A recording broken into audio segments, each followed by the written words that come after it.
Bonjour. It is very rare that the owner agrees from your first budget presentation.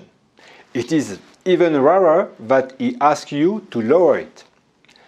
Conversely, it is very likely that he will ask you to increase it either by increasing incomes or by reducing expenses, or more likely, both.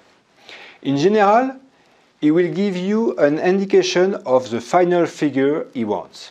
You will therefore agree on the next presentation date. You will therefore rework your budget with your team, verify it with your corporate team, and after validation, you will represent it to the owner. This second presentation is often the right one, but it may happen that a third, then a fourth is necessary.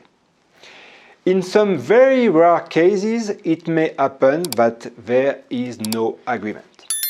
You should know, as we saw in the video on the HMA, I will put the link in the description, that there are always management contract termination clauses. The result, GOP, RevPAR index, etc., is often one of them.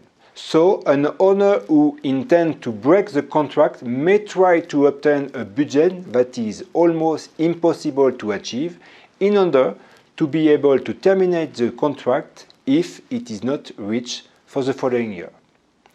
In very rare cases, I have never had it personally, it is a justice which will divide the two parties by analyzing all the data and giving reason to the management company or the owner. Again, this is extremely rare. In the next video, we will do the conclusion and I will give you my personal thought about budget.